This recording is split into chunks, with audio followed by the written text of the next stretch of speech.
na kita. Among Dios amahan nga labing gamahanan, Ginoo dalaygon ka sa mga kinabuhi. Salamat o Dios sa mga pag-ampo na imo kaming gibanan, gigiyan. Salamat balang Espiritu ang nagapataliwala aron kami tabangan sa among mga paglitok diha sa pag-ampo. Lord God. Lord, ngining kagabiyo na mo sang giimbitar Lord ang iyong balang Espiritu na may magaandam sa matag kasing panahon na masintro, na makafocus kami sa pagpaminaw sa imong buhing pulong nini kagabi. Ikaw Lord, mga palabas, mga panalangin sa matag usa ka namo wala kay labyan. Lord, ikaw sa mga dihog, mga tabang Lord sa akong pag-share karon sa imong buhing pulong Ginoo. Lord, dalaygon ka sa among mga kinabuhi ka mong saligan sa kinatibuk-an nga among paghisgot sa imong pulong ini kagabi. Sa ngalan ni Ginoong Hesus, Amen o Amen mga igsoon. Ah, ang Episo Kapitulo 5, versikulo 10, paingon sa 14, nagkanayon, paningkamuti nga makatan ninyo ang makapahimuot sa Ginoo. Ayaw kamo pag-apil-apil sa mga daotang buhat nga iya sa kangitngit. Ginoon, ibutiyag kini kay makauulaw bisan gani ang paghisgot sa mga butang nga gibuhat nila sa tago. Ug kon ipadayag na ngadto sa kahayag ang tanang mga butang, makita matuod mo kinaiyan ini. Kay ang tanang madayag mahimong kahayag busa giingon pagmata na hingatulgon bangon gikan sa mga patay ug hatagan kan Kristo o kahayag. So mao na ang pulong sa Dios nga atong pagahisgutan ngining kagabhion karon mga igsoon. So atong simple nga illustration kung sa panahon no sa batan-on pa no kung naay di panguyaban no sa una siyempre magpa-impress ka no, magpa-cute mang-spy ka kung unsay iyang paborito unsay iyang hilig o unsay iyang ganahan unsay makapahimuot sa iya no so muna ang mga pamaagi aron makuha nimo ang iyang loob no? Sama pod sa mga anak no na nakasinati og mga mama ginikanan nga isapot tungod sa ilang mga kinaiya no aron mahupay no ug binuotan og pinakalit no tinuod nahupay ang ginikanan kaya nabuotan magkalit ang anak ha? Pero pagkaugma mo rin dahil gyapon no? May muot ka siya mga igsoon sa ato nang i-connect sa mensahe nga atong pag-iskutan karon uh, balik ko na ko review no kining tibuok tema sa episo nagisgot ni sa kinabuhi diha uban kang Kristo o ang chapter 5 na atong gisgutan pag kinabuhi kini diha sa kahayag na so sa atong uh, previous na mensahe sa ang verse 1 paingon sa 4 ang anak o katawan sa Dios naagi pagkaliwat muliwat gid kaniya na dayan ang verse 9 5 to 9 nagisguta sa mga angay timan-an isip katawan sa Dios nga wala gayon mga hugaw nga makasulod dito sa langit no ang pagkinabuhi nagkinahanglan nga kita magkinabuhi nga bungahon ug karon na nato sa part 2 sa mga angay timan-an isip katawan sa Dios una maningkamot sa pagpahimuot sa Dios verse 10 nagkanayon paningkamuti nga makatunan ninyo ang makapahimuot sa Ginoo makapahimuot maka-smile siya na malipay siya sa atong kinabuhi apan unsay giingon sa Biblia ang tanan nakasala nalayo sa himaya sa Dios ha so walay tawo nga makapahimuot kaniya apan si Kristo nagpakatao ug siya lang ang walay sala busa ang amahan ang Dios amahan ningon no unsay ingon sa Lucas 9:35 kini mao ang akong anak nga pinalangga ang akong pinili paminaw ug tumana ug tugyan ngadto niya. Mateo 3:17 nagkanayon ko diha siya ang pinalangga kong anak nga gikahimut-an ko pag ayo busa tuuhin ninyo siya. So na may idea mga igsoon, no?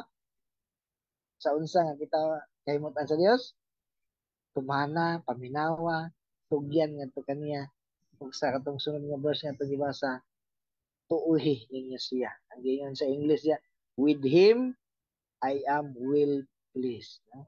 Well pleased and delighted. Sa ubang version, siya ang nagdala ka na ko great joy. Who brings me great joy. No? So si Jesus na ang atong kaluwasan, siya pa ang dalan padulong sa langit, ug siya pagid ang pamaagi aron mahimot ang Dios Amahan sa atong mga pagkinabuhi. Kaya sa pagtuo, sa atong pagtuo kaniya, nahiusa kita kaniya ang balang espiritu puyo ka nato, ug nahimo kitang bagong binuhat, bagong katawhan, katawhan sa Dios. So, dili na kita ang makita kung dili kinsa na si Kristo na naniya ka nato. So ano na support nga verse ang Galatia 6:20, makapahimuot kaniya, makuha ang iyang kiliti, malipay ang Dios, no? So ato sa buuhan, si Kristo sundon kumanon. Sigurado ko yun. Nga ang Diyos Amahan may muot. Apang nga nang naamay gingon din nga paning kamuti. Paning kamuti. Kay kining atong pagtuo kang Kristo, dili pwede nga karon lang. Ha? Kunya lang. Sunod adlaw. No? Kung dili, nagkinahanglan ni og mapadayonon nga pagtuog debosyon. No? Ang kinabuhi nga nakatutok kanunay kang Kristo ang atong gisandigan sa atong pagtuo. Ang kanunay nga pagpabilin kaniya ang Juan 15 karo kay diha na nga pabilin kamo kanako 14 ug ako magpabilin kaninyo. Dili kamo makabunga gawas kon magpabilin kamo kanako sama nga ang usa ka sanga dili makabunga gawas kon magpabilin kini sa punuan. Magpabilin kanako ug ako diha kaniya mamungag daghan kay kung wala ako, wala kamoy may. Una ang gingon sa Juan 15:4 o 5 mga igsoon, no? So dili lang nga tuon man ko ni Jesus, naluwas na ko. So ang atong kinabuhi dili kay mutan sa Dios. Gawas kung makanunayon, mapadayonon ang atong pagtuo ug debosyon nakatutok kan Kristo Jesus. Nagpabilin kaniya ug ang gingon sa atong gibasa, mamungag daghan, magmabungahon ta. Ha? Paning kamuti diha sa paglikay sa mga sa atong sa gi tudlo usab, no? Lamdagan usab si Pablo nga likayan nato ang nagkinabuhi ug nanultig mga mahugaw. Ha? Ang atong pagkinabuhi diha dapat sa kahayag, no? Ipasidlak ang kaayo, ang katarong ug kamaturan kay kita katawhan diha sa kahayag. Paning kamuti, trying to learn by experience and letting your lifestyle be example, no? Part pamantas sa sanctification process, no?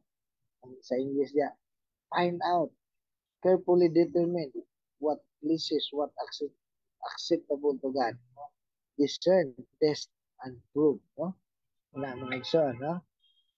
Carefully determine. Paning kamuti, na nga makita, masabtan, mabuhat nato ang makapahimuot sa Dios. No, mo nagingon sa Roma 12:12. No, labi na ni ining season karon, dili ta angay magpahiyo yon. No, musabay ang Roma 12:2, ayaw ka mo pagpahiyon sa pamatasan nining panahona, ipabago nun sa Dios. Ang inyong kagalingon pinaagis pagpag-o sa inyong panahona aron masayran ninyo ang kabubuton sa Dios unsay maayo hingpit o makapahimuot kaniya. No? Tugyan ngadto kaniya. Lakang ta diha sa Dios, bisan lisod atong isalin sa Dios. Part na to, no?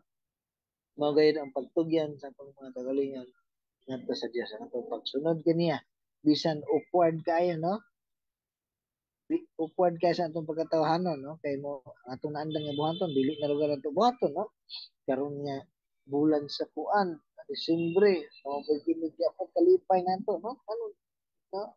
So atong buhaton bisan pakikaw, bisan upward para sa Ginoo, no? Bisan unsa pa ikasulti sa mga nakapalibot kanato sa atong mga pamilya, unsa naman ni siya killjoy naman tayo. Di naman mo sabay sa atong mga jam-jam diri, na mga igsoon mo gani nga kinahanglan nato i-apply sa matag adlaw. ah, Apply daily sa atong pagkinabuhi nga makapahimo sa Dios. Kay kung atong buhaton ka na dili na mahimo bakikaw or awkward mga igsoon, maanad na kita ni ana mahimo na nato ng lifestyle mga igsoon. Pagtugma, ang paglikay sa mga dautan, sa bisyo, no? Pagpinarong, no? Paglikay sa mga daan, mga kasabay, no? Ah, Kasabay sa pagpakasala, kasabay sa bisyo, labi na during this season mga igsoon, balag yun para ko ganina nga bahalag inyong tag-killjoy, no? Bisan pagbabati tangang lahay kaayo nga. Sa karon lang December magingani ko total pagliwas di naman ko, no?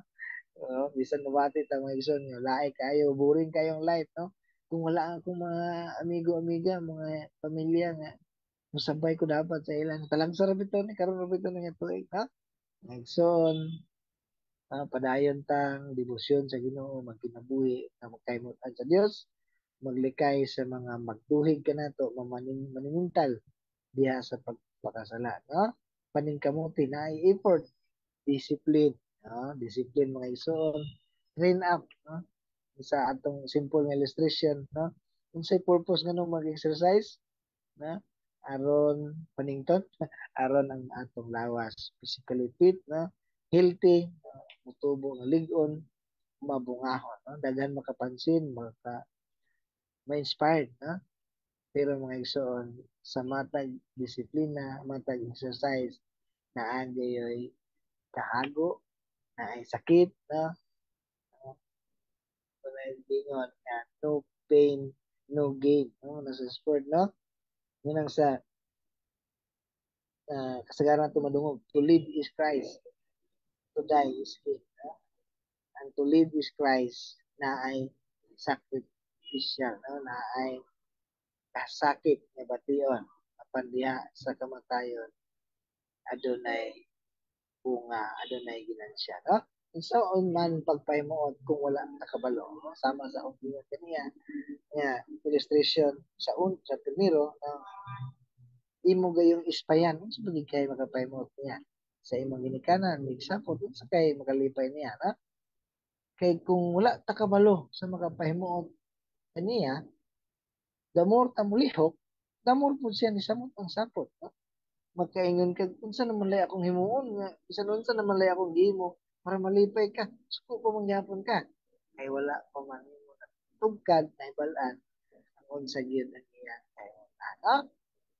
Kung atong ang application ni mga igsoon, kung atong kung kita magbinuotan, perfect nga itong attendance sa church, no, matinagpangon, self, nagi kay paningkamot sa gulingon, self-righteous, no, dili pa gihapon pasok sa standard sa kay sa Diyos. Nga naman, kay ang Kristo lang siya ay mo.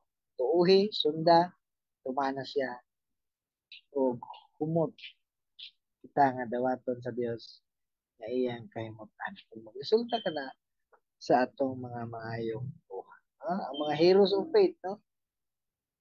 Nahimot ba ang Diyos kanila tungod sa ilang supay mga binuhatan?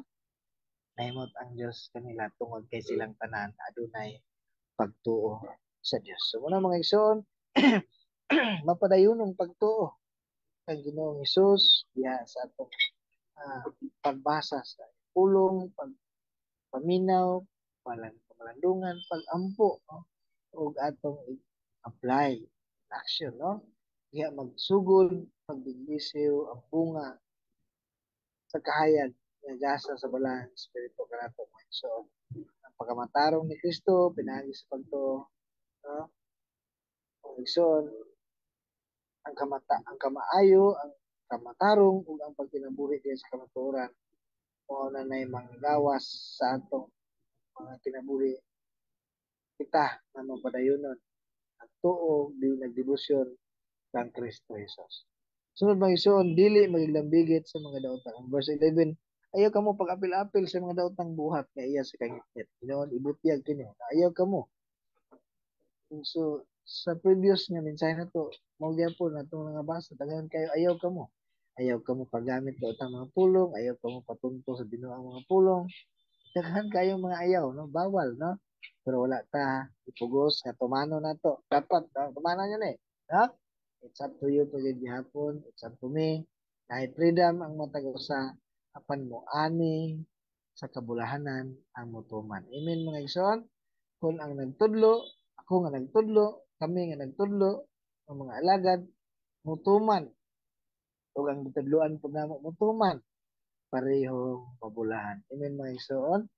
So sa atong uh, simple nga illustration sama sa inamahan or ininahan nga mobadlong, huy anak, ayaw pag uban-uban anak nila, kawa kay kaugmaon nila, no? Dagang mo lang mga ayaw, apan dili gihapon mapugos sa amahan, inahan, kumusupak ang ilang mga anak, mulayas di ay, no? So, muna mga igsoon, kaalautan ang mahimong padulngan.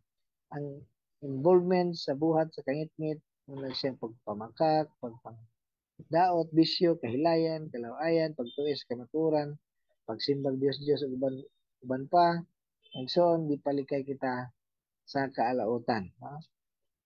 Noon, ibutyag, prangka, musulti nga, dili ka na kimutan sa Dios, no? Dili kay mag-uyon-uyon lang. No? Atong example, no? Kung may nag-inom, no? Imog yung mga close sa una, kailan mo, batch mo, no? Wala man ka niinom, no? Pero wala po ka ni participate. Hindi na ko giinom. Okay. Pag-una ko, kung ako pangdugang para sa inyong pano, padayon mo sa inyong inom, no? Simpatiya mo na mga exam. So, likayan. Do not participate. Ang gingon, no? Unfruitful deeds, no? Walay maaning kayuhan, dili makatabang, dili makalambo, makapahamak, makaalaot, no? Enjoy now. O pay later, no? I-compare gani nato ang tao nga pulos lang binuang ang kinabuhi kada adlaw.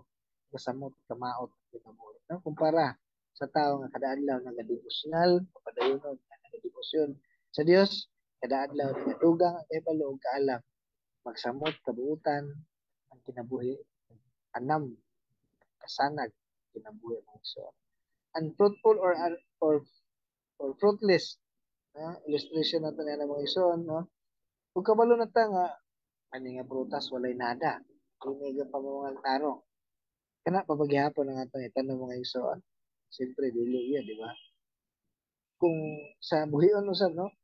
Kung baboy, no? Kung kabalo ta nga kaning babuya kada panganak dako na pagkain ng baboy, inahan kada panganak ani tulo ra gid ka buok ng anak nya mga matay pa gid kay iyang kaligpitan. So padayon ba nato na siya nga buhion mga igsoon? Siyempre dili yung mga igsoon. Gusto ta katong mabungahon, no? Sa atong pag-apil sa mga buhat, kalibutan, o sa mga buhat, atong una-unahon. Unsay pulos ani? Makapahimuot ba ni sa Dios? Dili ba na mo na hinungdan nga mapurisyo ang akong mga igsoon sa pagtuo, mapandol sila, akong isikataw, akong pamilya, o mao ba na hinungdan sa kagubot sa akong kinabuhi. So, ayaw pag-apil-apil. Ug sa pampasa sa na uso karon maipit ka. Maipit ka sa kalihukan, no? Ayaw pag-apil-apil, no? Mabutan ng uban kung uban sa gagamit sa mga drugas, madamay kung naay mga pag-raid, mga pag-bypass operation, no? Mga likay, palayo. No fellowship, ang gingon gani niya, no fellowship sa so, version, no? Ayaw ka mo pagkigusa. So, 2 Corinthians 6:14 and 17, ayaw ka mo paghihiusa sa mga dili magtotoo, kay dili gayud magkasinabot ang mutarog ug ang dawtan, o magambitay ang kahayag ug ang kangit. Usa ang Ginoo nagingon bulagi sila ug paglain gikan kanila. Ayaw kamo paghikap sa hugaw ug dawaton o kamo, no? Ang verse 5:12 sa Efeso, kay makaulaw bisan gani ang paghisgot sa mga butang nga gibuhat nila sa tago. Bisan pag-istoryahan lang tanong sa ilang mga gawi, nilad na ang giingon diha, no? Bisan pag dili takauban sa buhay. Kung naghisgot lang sila, makaulaw kabangan sa Dios o sa tao, no? Kaya diha sa tago nga buhat, uh, nakapenetrate og maayo ang sala, no? Kaya lagi o bitaw nakakita, no? So sa atong pangutana, unsay atong mga tan-awon panahon kung kita lang usa ang nagagunit, nagahawid sa cellphone, no? Unsay atong buhaton kung kita lang usa? Unsay atong gahunahon kung kita lang ang nasayod? Makapahimaya ba sa Dios, no? Sa ito ni nga to sa verse 4, ayaw ka mo paggamit sa mga mahugang pulong, ayaw ka mo patuntos sa mga pulong binuang. Pasabot na agad dapat pag-amping sa paggamit sa atong baba o dila. Kaya ka na mahimong panalangin kung kana gamito na to sa pagdayeg sa Dios, pagsimba, paghimaya kaniya, pagpasalamat, pag-ampo. Atong bisihon ang atong mga baba nga sa mga butang bahin sa Dios. Ang verse 13, kung ipadayag na nga to sa kayag ang tanang mga butang, makita, matuod ang kinaiyan ni kaya ang tanan, madayag, mahimong kahayag, pusa. Ingon, pag matanay nga tulgon, bangon, gikan sa mga patay, matagan ka ni Kristo o kahayag. Madayag, makita ang kinaiyang sulod nun, ang mga gibuhat sa tago, sa ngit-ngit, ang mga gibuhat nga puno sa pagpakulinon, puno sa pagpangulipas, diyan na, mayag-yag ang tanan. Kaya dayag kayo sa Kristo. Makaingon na rin ta. Ingana, dahil siya taras, abi ko buutan ng na siya, no? Unta, abi na ko, kuan kay Diyos nun ng tanaw, no?